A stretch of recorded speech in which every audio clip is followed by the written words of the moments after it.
Hello friends, my name is Dinesh. तो आज जो आपका लेटेस्ट नोटिफिकेशन है ये है आपका बॉर्डर सिक्योरिटी फोर्स में। तो इसमें आपकी इंपॉर्टेंट डेट्स क्या रहनी है, पे scale, total post, recruitment process, eligibility, physical standard क्या, इसके बारे में बात करेंगे। If you like my video please like कीजिए, सब्सक्राइब जरूर कीजिए। तो स्टार्ट करते हैं। तो आज जो आपका नोटिफिकेशन है ये आपका बॉर्डर सिक्योरिटी फोर्स में है। तो इसमें आपकी पोस्ट कौन कौन सी है, ये आपकी इसमें पोस्ट है हेड कांस्टेबल की, radio operator and radio mechanic में। तो आगे देखते हैं। इसके लिए आप ऑनलाइन अप्लाई कर सकते हो। ऑनलाइन एप्लीकेशन के लिए जो स्टार्टिंग डेट है ये आपकी 24 अगस्त 2025 से स्टार्ट करके, और जो लास्ट डेट रहने वाली है ये है इसमें 23 सितंबर 2025।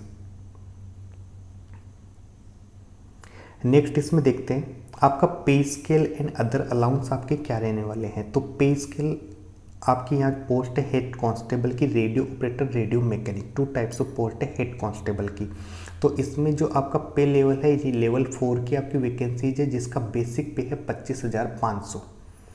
25,500 के बाद में आपको इसमें और क्या मिलेगा, इन्होंने यहाँ पे ये बताया other allowance. These post shall carry, इसमें आपका डीएनएस अलाउंस होगा, टीए होगा, राशन मनी अलाउंस होगा, ड्रेस अलाउंस होगा, as admissible from time to time, जो टाइम टू टाइम इसमें दिया जाएगा। साथ में होगा special compensatory allowance, special compensatory allowance दिया जाएगा while posted in specified border area. जिन स्पेसिफाइड बॉर्डर एरिया में आपकी पोस्टिंग की जाएगी उसके अकॉर्डिंग आपको स्पेशल कंपनसेंट्री अलाउंस दिया जाएगा। फीस का होगा, फ्री यूनिफॉर्म होगी, फ्री अकोमोडेशन रहने के लिए, एचआरई, ये सब कुछ, ट्रांसपोर्ट अलाउंस होगा, एलटीसी दिया जाएगा। Any other allowance as admissible, जो आपके ज़रूरी होता है, जो आपको फोर्स के द्वारा दिया जाता है, ये आपको दिया जाएगा। इन्होंने कहा है they will be covered under new pension scheme. इसमें आपकी जो पेंशन स्कीम होगी, आपकी एनपीएस लागू होगा, न्यू पेंशन स्कीम, या फिर आपको यूपीएस लागू होगा, unified pension scheme, as per central service. तो कंप्लीट है। आपका बेसिक पे है 25,500, और साथ में आपको अदर अलाउंस मिलेंगे जो आपके इसमें काफ़ी सारे हैं। तो सैलरी की इसमें कोई प्रॉब्लम नहीं है, बहुत अच्छी सैलरी है। नेक्स्ट इसमें देखते हैं आपके टोटल नंबर ऑफ वैकेंसीज यहाँ पर क्या रहने वाली है। तो आपकी जो वैकेंसीज होगी यहाँ पर हेड कांस्टेबल रेडियो ऑपरेटर के लिए टोटल नंबर ऑफ वैकेंसीज है 910, और हेड कांस्टेबल रेडियो मैकेनिक इसके लिए आपके टोटल नंबर ऑफ वैकेंसीज है 211। अब ये अलग अलग कैटेगरी में डिवाइड है, अनरिजर्व्ड, ओबीसी, एसटी, एससी, ये आप देख लेना। नेक्स्ट इसमें देखते हैं अब आपकी रिक्रूटमेंट प्रोसेस आपकी किस प्रकार से होगी वो आप देख लीजिए। सबसे पहले होगा आपका फर्स्ट फेज में PST and PET through RFID. PST हो गया या फिर फिजिकल स्टैंडर्ड टेस्ट, पीईटी होता है physical efficiency test through RFID. RFID का मीन्स होता है रेडियो फ्रिक्वेंसी आइडेंटिफिकेशन। ये आरएफआईडी एक टेक्नोलॉजी होती है जो आजकल जो फिजिकल टेस्ट होते हैं, फिजिकल स्टैंडर्ड टेस्ट या फिजिकल एफिशिएंसी टेस्ट, उसमें आरएफआईडी का यूज किया जाता है। आरएफआईडी हो गया आपकी रेडियो फ्रिक्वेंसी आइडेंटिफिकेशन, एक टेक्नोलॉजी है। तो सबसे पहले आपका फिजिकल स्टैंडर्ड टेस्ट होगा।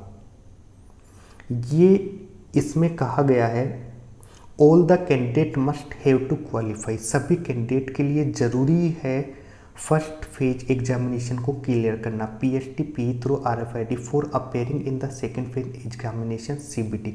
सेकेंड फेज एग्जामिनेशन जो आपका होगा कंप्यूटर बेस्ड एक टेस्ट होता है, उसमें क्वालिफाई करने के लिए, उसमें जाने के लिए सेकेंड फेज एग्जामिनेशन में आपको फर्स्ट फेज का जो एग्जामिनेशन है पीएसटी या पीईटी, इसको क्वालिफाई करना ज़रूरी ही है। ये आपको क्वालिफाई करना ही होगा, तभी आप आगे सेकेंड फेज में जाओगे।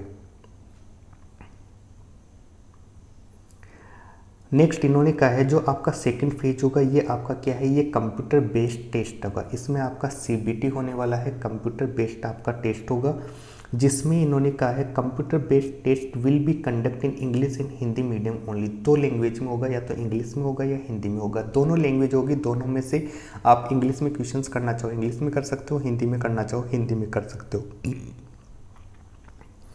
इन्होंने कहा है the date for holding all the 3 phase of examination will also be notified through BSF official website. BSF की जो ऑफिशियल वेबसाइट है बॉर्डर सिक्योरिटी फोर्स पे, इस पर आपको तीनों फेज के एग्जामिनेशन के लिए कॉल लेटर आता है, कोई भी नोटिफिकेशन आता है इसी वेबसाइट पर आएगा, जो इनकी ऑफिशियल वेबसाइट है bsf.government.in।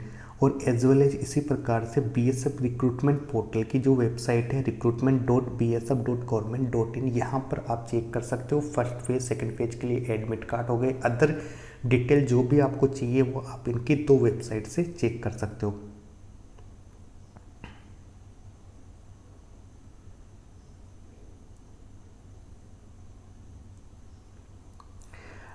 तो नेक्स्ट है आपका थर्ड फेज में आपका क्या होना है, 2 फेज आपके हो गए। थर्ड फेज में इन्होंने कहा है आपका डॉक्यूमेंट वेरिफिकेशन किया जाएगा, डिक्टेशन टेस्ट किया जाएगा एंड पेराग्राफ रीडिंग टेस्ट होगा for head constable radio operator. देखो जो रेडियो ऑपरेटर और रेडियो मैकेनिक इसमें 2 पोस्ट है हेड कांस्टेबल के लिए। तो जो रेडियो ऑपरेटर की जो केवल पोस्ट है इसमें आपका क्या होगा, एक आपका डिक्टेशन टेस्ट लिया जाएगा 50 नंबर का और पेराग्राफ रीडिंग करवाया जाएगा। सिर्फ आपका किस में, हेड कांस्टेबल रेडियो ऑपरेटर वाली पोस्ट में। रेडियो मैकेनिक में आपका डिक्टेशन टेस्ट और पेराग्राफ रीडिंग नहीं होगा। और detail and review medical examination ये आपका दोनों में होगा, रेडियो ऑपरेटर में भी होगा, रेडियो मैकेनिक में होगा। ये आपका थर्ड फेज का हो गया। तो डॉक्यूमेंट वेरिफिकेशन जो जनरली डॉक्यूमेंट वेरिफिकेशन होता है वही है। नेक्स्ट आपका B dictation test and paragraph reading test क्या है इसके बारे में देख लो। ये आपके किसके लिए, हेड कांस्टेबल रेडियो ऑपरेटर के लिए। इन्होंने लिखा है candidate applying for the post of head constable radio operator, radio mechanic की बात नहीं हो रही है, सिर्फ radio operator are required to qualify. उनके लिए जरूरी है क्वालिफाई करना dictation test and paragraph reading test को ड्यूरिंग द स्टेज, जो थर्ड फेज की स्टेज है। डिक्टेशन टेस्ट कैरी 50 मार्क्स, जो डिक्टेशन टेस्ट होगा ये आपके 50 मार्क्स का होगा। Paragraph reading test is of qualifying nature, जो पेराग्राफ रीडिंग टेस्ट होगा वो सिर्फ आपका क्या होगा, क्वालिफाइंग नेचर का होगा। And is design to check, और जो आपका पेराग्राफ रीडिंग जो टेस्ट है इसको इस प्रकार से डिजाइन किया गया है चेक करने के लिए कि क्या candidate read a paragraph loud and clear, कि पैराग्राफ को अच्छे से और क्लियरली लाउडली रीड कर सके। तो पैराग्राफ रीडिंग सिर्फ आपका क्वालिफाइंग नेचर का है, इसमें आपको पैराग्राफ को बहुत लाउडली और अच्छे से क्लियरली रीड करना है। Those candidate who have applied only for the post of, जो कैंडिडेट है only for the post of head constable radio operator के लिए अप्लाई किया है and declare disqualified in the dictation test, और उनको यदि डिसक्वालीफाई कर दिया जाता है डिक्टेशन टेस्ट में एंड पैराग्राफ रीडिंग टेस्ट में, विल नॉट बी अलाउड, उन्हें अलाउड नहीं किया जाएगा to appear in the DME RME detail in review medical examination के लिए। देखो जिन कैंडिडेट ने हेड कांस्टेबल रेडियो ऑपरेटर के लिए अप्लाई किया है और उनको डिक्टेशन टेस्ट या पैराग्राफ रीडिंग टेस्ट में डिसक्वालीफाई कर दिया जाता है तो उनको बाहर ही कर दिया जाएगा, उनको DME और RME मेडिकल एग्जामिनेशन के लिए आगे भेजा ही नहीं जाएगा। तो आपका यहाँ पर यदि कोई भी हेड कांस्टेबल रेडियो ऑपरेटर के लिए अप्लाई कर रहा है तो उसको dictation test and paragraph reading test को पास करना जरूरी है। नेक्स्ट है detailed and review medical examination, तो ये तो मेडिकल एग्जामिनेशन है। नोट एक चीज़ है, candidate appearing for the post of head constable radio mechanic only will have to qualify, उसको केवल क्या क्वालिफाई करना है, डॉक्यूमेंट वेरिफिकेशन क्वालिफाई करना है and detail and review medical examination, क्योंकि इन्होंने पहले कह दिया था हेड कांस्टेबल रेडियो मैकेनिक के लिए डिक्टेशन टेस्ट और पैराग्राफ रीडिंग है ही नहीं। Next preparation of final result आपका किस आधार पर बनेगा वो देख लो। तो हेड कांस्टेबल जो रेडियो ऑपरेटर है इसका होगा total mark obtain in computer based test, जो आपका 200 नंबर का CBT होगा computer based test, plus dictation test होगा आपका 50 नंबर का। तो 250 में से जो हाईएस्ट मार्क्स होंगे जो आपको कट ऑफ को क्लियर करेंगे उन्हें क्या किया जाएगा, क्वालिफाइंग इन द, उनको पास किया जाएगा। और इसी प्रकार से हेड कांस्टेबल हो गया रेडियो में total marks obtain computer based test, तो इसमें आपका डिक्टेशन टेस्ट और पैराग्राफ रीडिंग है नहीं, तो कंप्यूटर बेस्ड टेस्ट में जो 200 में से जो मार्क्स आएंगे उनके आधार पर पास किया जाएगा।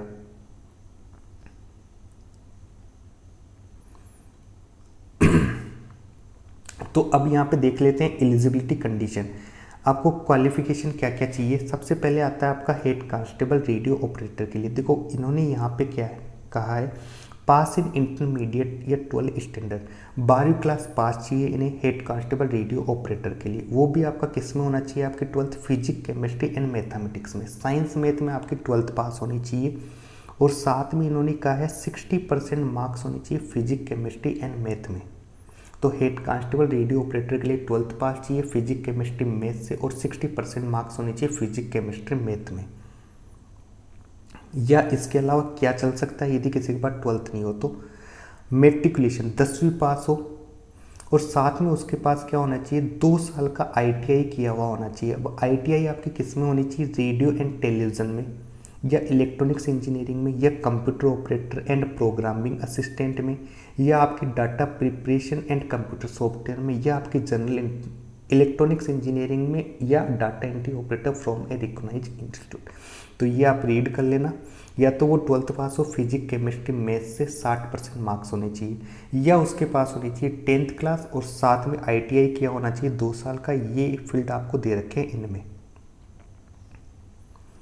Next, head constable radio mechanically, या तो वो 12वीं पास हो, 12वीं पास किस में, फिजिक्स केमिस्ट्री मैथ में, 60% आपके फिजिक्स केमिस्ट्री मैथ में, या फिर उसके पास क्या हो 10वीं पास हो, 2 साल के लिए उसने ITI किया हो, या आपके यहाँ पे डिपार्टमेंट दे रखे। नेक्स्ट, फिजिकल स्टैंडर्ड आपके क्या क्या होने चाहिए, तो फिजिकल स्टैंडर्ड आपको देख लो, हाइट कितनी होनी चाहिए, देखो फॉर मेन आदमी के लिए 168 सेंटीमीटर, वुमन के लिए 157 सेंटीमीटर। ये स्पेशल कंडीशंस आप रीड कर लेना। और नेक्स्ट, चेस्ट आपकी कितनी होनी चाहिए 80 सेंटीमीटर, और बढ़ा करके फुला करके 85 सेंटीमीटर। नॉट एप्लीकेबल है गर्ल्स के लिए, लड़कियों के लिए। वेट और वजन कितना होना चाहिए करस्पॉन्डिंग टू हाइट, हाइट के अकॉर्डिंग आपका इसमें वेट होना चाहिए। और लेडीज गर्ल्स के लिए भी सेम यही है, height corresponding of height, height के अकॉर्डिंग आपका वेट होना चाहिए। तो ये आपका कंप्लीट डिटेल एनालिसिस हो गया। Thank you. If you like my video, यदि मेरे आपको वीडियो पसंद आते हैं तो प्लीज़ सब्सक्राइब ज़रूर कीजिए।